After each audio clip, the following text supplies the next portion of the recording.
یہ واقعہ ہے حضرت صالح علیہ السلام کا۔ حضرت ہود کی امت جو عاد کہلاتی تھی وہ اللہ تعالیٰ کے عذاب سے ہلاک ہو گئی، اور اس میں کے باقی بچے ہوئے لوگ پھر آباد ہوئے۔ ان کی اولاد ہوتی گئی اور بڑھتی گئی۔ انہوں نے اپنا نام سمود رکھا۔ یہ لوگ بھی آہستہ آہستہ بت پرستی کرنے لگے اور برے کاموں میں پڑ گئے، تو اللہ تعالیٰ نے ان کے پاس حضرت صالح علیہ السلام کو نبی بنا کر بھیجا۔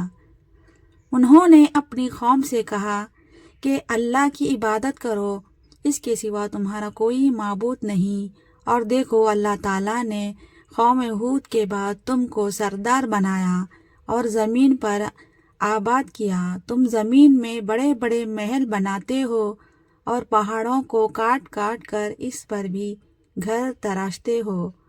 تم اللہ کی نعمتوں کا شکر ادا کرو اور زمین میں فساد مت پھیلاؤ۔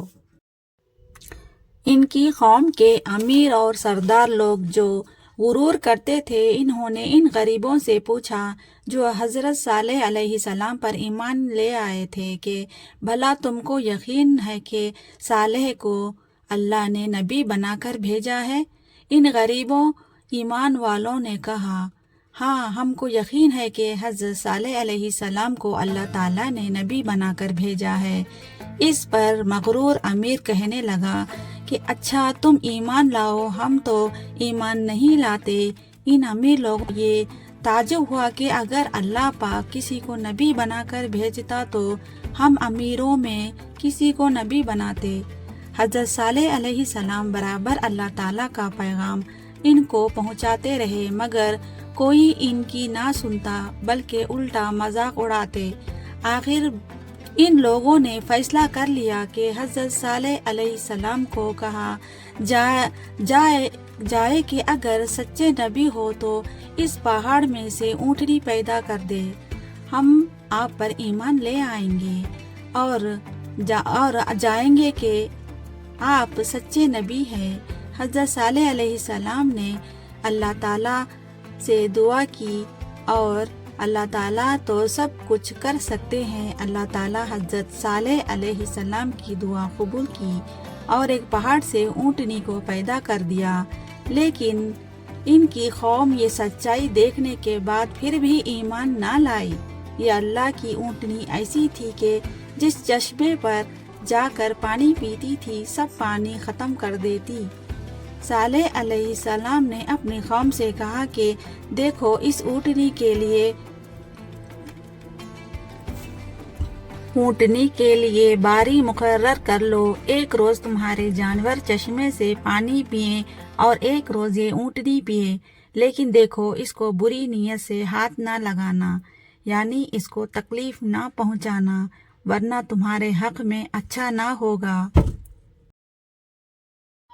کچھ روز تک تو وہ اونٹنی کو حیرت سے دیکھتے رہے۔ آخر ان کی قوم کے چند لوگوں نے مشورہ کر کے اونٹنی کو مار ڈالا۔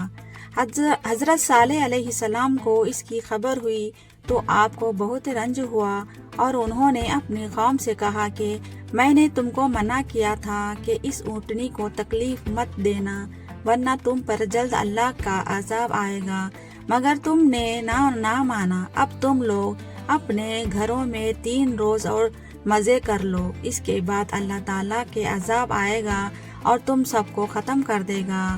چنانچہ ایسا ہی ہوا۔ اللہ تعالیٰ نے حضرت صالح علیہ السلام اور ان لوگوں کو بچا لیا جو ایمان لے آئے تھے، لیکن جو ایمان نہیں لے آئے تھے ایک بڑی ہیبت ناک اور خوفناک آواز پیدا ہوئی، جس سے وہ اپنے گھروں میں اوندھے پڑے رہ گئے اور مر گئے۔ ایسا معلوم ہوتا تھا کہ کبھی یہ وہاں رہ۔ دوستو، اس واقعے سے ہمیں یہ معلوم ہوتا ہے کہ جو لوگ خدا کے حکم پر نہیں چلتے اور پیغمبروں کا کہنا نہیں مانتے، ان کا یہی حال ہوتا ہے۔ اللہ پاک ہم سب کو اپنے عذاب سے بچائے اور اپنی اور اپنے رسول کی اطاعت نصیب کرے، آمین ثم آمین۔ دوستو، ایسے ہی اسلامی معلومات چینل کے لیے میرے چینل کو سبسکرائب کیجیے۔